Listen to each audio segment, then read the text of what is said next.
Doing great, Coach. We sincerely appreciate your time and what we know is an extremely busy week for you and your team. Coach, if you could please start us out with an opening statement previewing your upcoming matchup against Southern in the SWAC Championship game.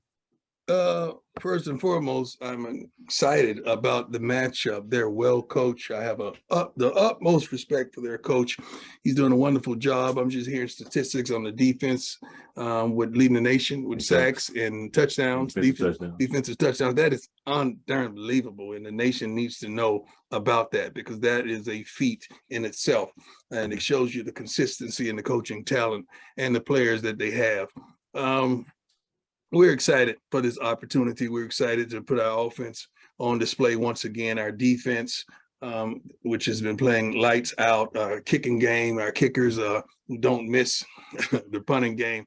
We're excited, and to really have this influx of economics into our city once again is going to be unbelievable. Everyone's going to win in some sort of fashion, except for one team on the field this week. But I think it's truly a blessing to have the championship here, and it's really a rivalry type game.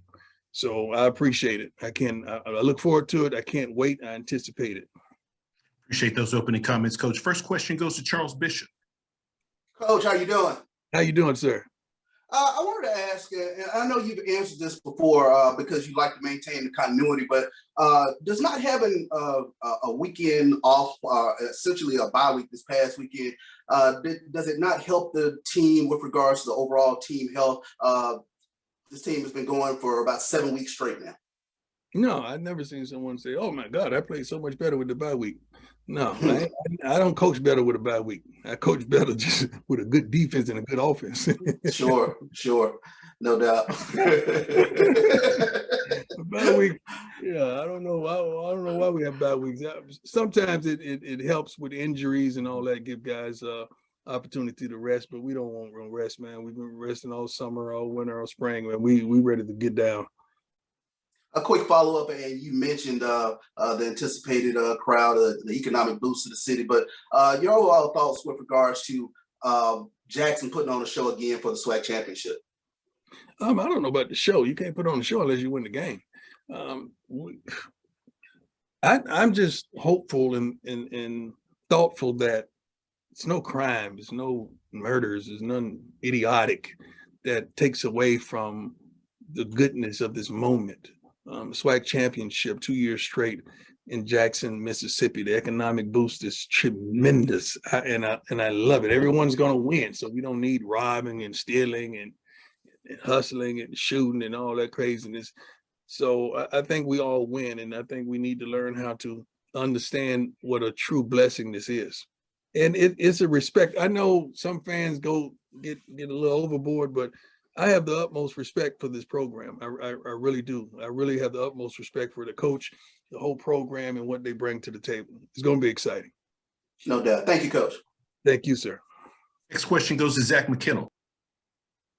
Hope the bye week and the holidays went well for you, Coach. You were named the finalist again for the Eddie Robinson Coach of the Year award, and there's only been one back-to-back winner in the history of the award, Craig Bowl, back in 2012, 2013. How much would it mean to you to be the second back-to-back winner of the Eddie Robinson Award this year? Well, that is, let me answer this like a coach would. That would be tremendous. It shows how good our staff is. It shows how talented our players are. It shows the program. It shows how forward-thinking our program is, and I'm elated to even be mentioned for such a prestigious award as that. So, getting nominated in the second year straight, it's a tremendous blessing. But it's no way I could begin to take the credit without the social media team, the trainers, the equipment managers, the staff, everyone included in what all we bring to the table here in Jackson State. And a quick follow-up about the game this weekend. What was some of the bigger things that you guys wanted to work on throughout this bye week that you guys saw on film from the Alcorn State game that you guys needed to correct going into this rematch with Southern? Explosiveness offensively. We have explosive players. We just got to figure out a way to get them the ball doing what they do best. We got to run the football effectively. That means dominate the front line, and we have the players to do such a thing. We just got to be consistent in all the things we do. We got to finish. The thing is about the words of the week. We got to finish. We got to finish. We got to finish whatever we started. We got to flat out finish our assignment of the year, and that's to be dominant. Thank you, Coach, and good luck this weekend. Thank you, sir. I appreciate you. Next question goes to Kendrick Marshall. Yeah, Coach. Over the weekend, Pete Thelma with Fox Sports reported that Colorado had made you an offer to become their next head coach. Mm-hmm. How true is their report, and is there any mutual interest between you and the school? Yeah, definitely. The report is true. They're not the only ones. The report is true. I'm not going to sit on here and tell all my business, but they're not the only ones. And I would be a liar if I told you they didn't. You know they did. I know they did. Everybody there know they did. So it is what it is. That's not my focus right now. My focus is to win and to be dominant, and then to not even to go on to the Celebration Bowl. My focus is right here in this beloved stadium to be dominant on Saturday. That's my focus. And I keeps the main thing. And everyone that knows me know that about me. I have an innate ability to focus and keep the main thing. As a follow-up, how do you not let these reports distract you from preparing for each week and preparing your team to play? Well, to someone else that hadn't been that dude, it's intoxicating. I've been praying for a long time, dog. Attention ain't nothing new to me. Like, come on. This is. I'm not being braggadocious or whatever. That's a wonderful word, isn't it? Braggadocious. Just came up with that. I think I said that a few weeks ago. But this ain't new to me. Being in the spotlight ain't new to me. I got to just turn that light and channel it to my kids, channel it to my coaching staff, channel it to the support staff. We've been in the spotlight for a long time individually. It's time to bring us collectively, and that's what I've been doing ever since I touched foot on this campus and into HBCU football. All right, thanks, Coach. Appreciate it. Thank you, my man. Next question goes to James Hill. Hey, Coach, I hope you and everybody at Jackson State University are well. Deion Sanders in 24 games, 6,314 passing yards, and 62 touchdowns. Talk a little bit about Shedeur, his development, and again, he's carving them up like turkeys, and he's getting better every day. Well, we've been slacking the second half of the season because a few people have caught up with us, and we got to be a little more innovative, and Brett is doing a good job of that right now in the lab. But Shedeur is progressing. Each week, each game, he's progressing. He called the team up at the end of practice today and got in their butts a little bit about the focus and the understanding of the challenge and what we have at hand. And they're trying to make history, and they're trying to be dominant and making it. He's a football guy. I mean, he's a coach's son. He's a football guy who loves it, lives it, eats it. He likes the snot. Now, he likes the finer things of life, but he he has to earn those things. But I love what he's putting on display, and the best is yet to come. I truly believe the best is yet to come. We do brunch every Sunday morning, he and my oldest son and my daughter. And one of the things I challenged him to, I talked about all his interceptions. And what he had, 6 of them? Six. Yeah. And each one of them, the defensive back didn't make a great play. All of them was gifts that he put a bow on and just handed it to the opposing team. And I said, think about that. Think about those plays, and I want you to really eliminate those things, because those are decision-making flaws. And to think that you're as successful as you are, but 6 decision-making flaws you can eliminate, think about how much better you could possibly be. And those are the conversations we have, because you can't just come at him any kind of way. You got to have an intellectual part to come at him, because, he knows this game. And when I'm about to get on him, he say, wait till you watch the tape. And then I watch the tape and I see what he saw. Sometimes we can be critical until we start seeing what the quarterback sees. But I'm proud of him. Coach, the Eddie Robinson Trophy is on display every summer at Media Day in Birmingham. It's also earned by the winning coach. And you won it last year, and you have an extensive trophy case, and we all know that. Talk a little bit about working hard and earning another one this weekend at Jackson State, and what that could look like to add another victory as you continue to work hard and guide your team? Well, the Bible talks about seeking ye first, and then all these things shall be added. We're trying to be dominant. We've been saying that since day one. And when you're dominant, all those things are added. All the accolades for the team, all the accolades for the coaches, all the accolades for the support staff and so forth. All those things are added. So we don't think about those things. We don't set out and say, well, we want to have the best freshman. We want to have the best this. We don't think like that. We've been saying since day one, we want to be dominant. And then all those things are therefore added. Have a blessed week, sir. Thank you, my man. Try to get a few more questions in quickly. The question goes to Jeff Lightsey.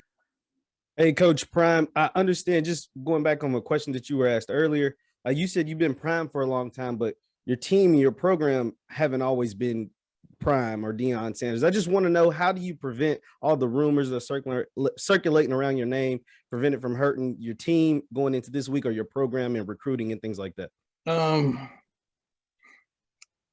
Our team has been good since we've been here. We've been good. So I disagree with you with that. We've been good since we've been here. We focus, man. Like we're dialed in. We have some really good coaches and guys that have been to the highest level of football, and we know how to focus our kids. We know how to make sure our kids are watching enough film. We know how to make sure our kids understand their alignment and assignments to another level. We know how to run a practice. At this point in practice, it don't involve a lot of contact. We want to keep them fresh and fast.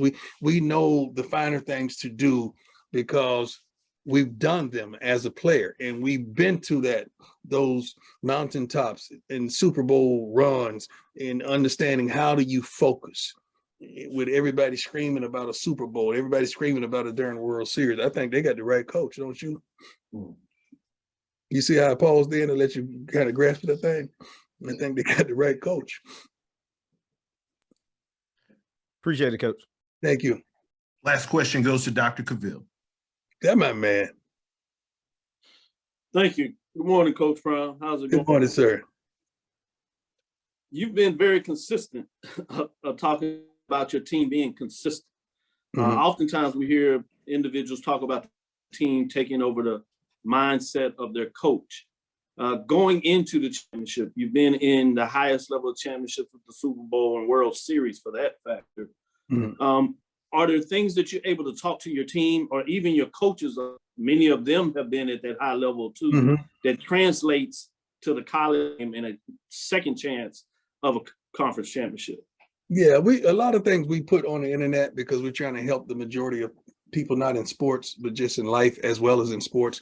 Some things we don't, that happens in the meetings. We just had CEO of Under Armour, Kevin Plank, here to speak to our whole team about keeping the main thing. And then he blessed the whole team, the whole staff with new Under Armour shoes that hadn't even really come out yet. So it's easy for us to bring in people to validate and substantiate the message that we're trying to get across with these youngsters. But the main thing is to keep the main thing. If we play our game, only we can beat us. That's not having any insult to Southern or their staff, because they have a tremendous staff, tremendous coach. I love those young men and the way they perform. But if we do our thing, it's going to be hard to deal with us. And everyone knows that. If we play our game, it's hard to beat us. Oh, no doubt. Well, we watched it in terms of the record. And so I continue to analyze and see what that is about. Let's get a little more in terms of the game. Okay. People that followed you talk about your athletic ability, but more important, I'm not sure it's been pointed out how much you really dissect game film. Yes. And I'm sure that is translated from a coaching perspective. Yes, sir. Can you talk a little bit more in terms particular, how have you worked with coaches to work with players in regards to how to break down film correctly, to look at certain that can be a difference of making a play, winning games, and actually obviously winning championships because you do the little thing that you see in a game? I oftentimes will step inside a film room or a meeting with the coaches and see how they're developing the players and see how they're coaching and what they're getting across. The coaches have received direct structure from me about this week about making sure they consume a lot of film. On Thursdays, everyone has to turn in time. I'm gonna say that again. This may be different from any other coach. On Thursdays, my staff has to turn in film times from each player.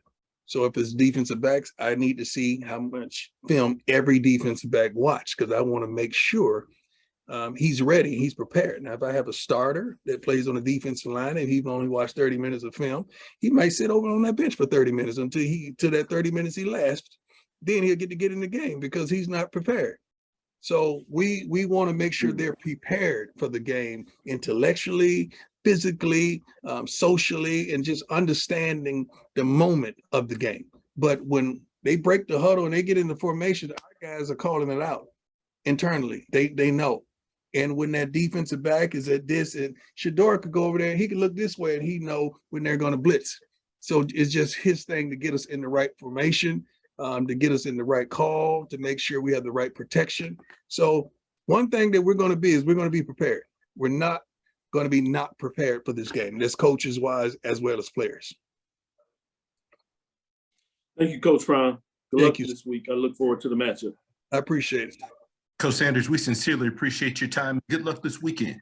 Thank you. And Dr. Kabir, I just wanted you to know you won the contest of the cleanest of the year. You've been the cleanest of the year consistently all year. Mr. Hill tried to come at you a couple weeks, but you got him. You know, he may have won a couple weeks, but you got him. I just want you to know that. And we need to give I appreciate it. I'll make sure I let him know that too. For the consistency of what you bring to the table, my brother. Hey, I appreciate y'all, man. Mr. Hill, you heard that, right? Yeah. Yeah, Mr. Hill. I'm just letting you know. I'm just calling it like it is. I got it. I don't know if both of you have on shorts or drawers or whatever you got on under the table, but the upper body, y'all are clean. All right. God bless you. Appreciate it.